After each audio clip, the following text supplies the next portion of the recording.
बच्चों, आज मैं आपको कपास के बारे में बताऊंगी। कपास एक रेशेदार फसल है जिसका उपयोग वस्त्र निर्माण करने के लिए किया जाता है। अतः यह एक औद्योगिक फसल है। जापान में चूने के अंश युक्त लावा निर्मित मिट्टी पाई जाती है जो कपास की कृषि के लिए उपयुक्त होती है। जापान में सूती वस्त्र उद्योग उन्नत अवस्था में होने के कारण कपास का महत्व बढ़ता जा रहा है। कपास के उत्पादन हेतु सस्ते व अधिक श्रमिकों की आवश्यकता होती है जो जापान में उपलब्ध है।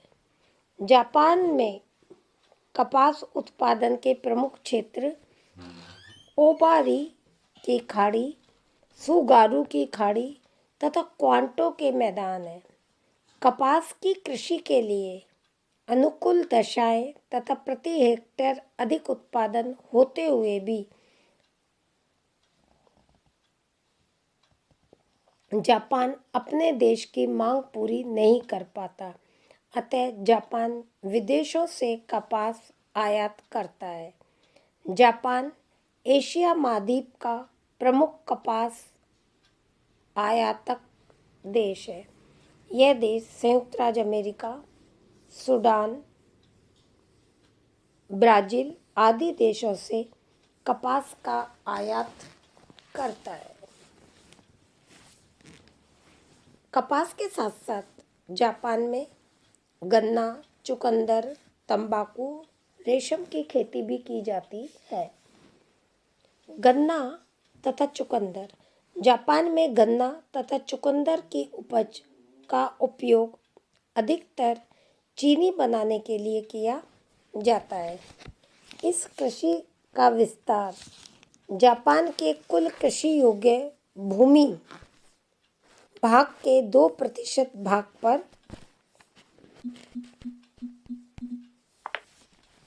पर है।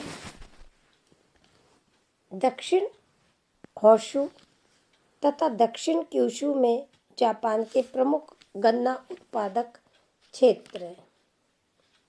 चुकंदर होक्काइडो में उत्पादित किया जाता है।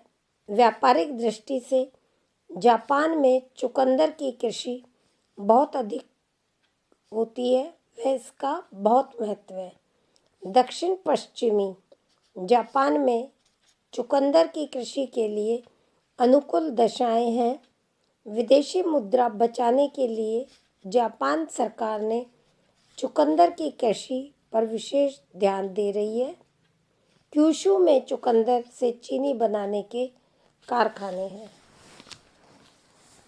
चौथा आता है तंबाकू।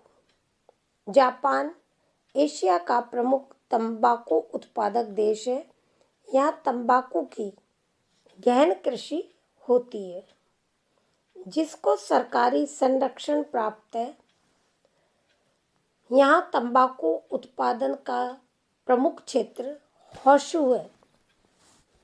यहाँ कुल कृषि भूमि के लगभग 2% भाग पर तंबाकू की कृषि की जाती है। जापान विदेश में तंबाकू का निर्यात करता है। अगला आता है रेशम। जापान एशिया का प्रमुख रेशम उत्पादक देश है। रेशम एक कीड़े के कोए से प्राप्त किया जाता है।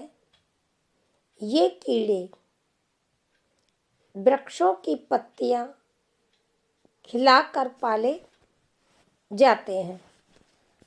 इन वृक्षों में शहतूत के वृक्ष प्रमुख हैं। शहतूत की पत्तियां खाकर कीड़ा रेशम तंतु तैयार करता है। यह सर्वश्रेष्ठ होता है। जापान का अधिकांश कच्चा रेशम शहतूत की झाड़ियों पर रेशम के कीड़े के पालने से होता है। मई से अक्टूबर माह का समय रेशम के कीड़ों के लिए उपयुक्त होता है। 1920 ईस्वी से पूर्व जापान के 30% किसान रेशम के कीड़े पालते थे। यह जापान के प्रमुख मुद्रादायनी फसल है। तो इस तरह हम देखते हैं कि जापान के अंदर कृषि योग्य भूमि की कमी है, फिर भी जापान में विभिन्न प्रकार की खाद्यान्न, चावल, गेहूँ, जौ, सोयाबीन, फलों व सब्जियों की कृषि की जाती है। खाद्यान्न फसलों के अतिरिक्त व्यापारिक फसलें जैसे चाय, कपास, गन्ना, चुकंदर, तंबाकू, रेशम की खेती की जाती है तथा जापान भूमि का उपयोग बड़े तरीके से करता है। यद्यपि कृषि अवश्य की जाती है, लेकिन बढ़ती हुई जनसंख्या को देखते हुए कृषि का उत्पादन यहाँ कम है। यही कारण है कि जापान एशिया के विभिन्न देशों से खाद्यान्न फसलें, व्यापारिक फसलों का आयात करता है। साथ में कच्चा माल दूसरे देशों से मंगाता है। उस कच्चे माल को पक्के माल में परिवर्तित करके दूसरे देशों को निर्यात करता है। अब बच्चों, जापान की कृषि के बारे में मैंने आपको जानकारी दी। ये आपका जो कृषि से संबंधित जापान का टॉपिक है वो कंप्लीट हुआ।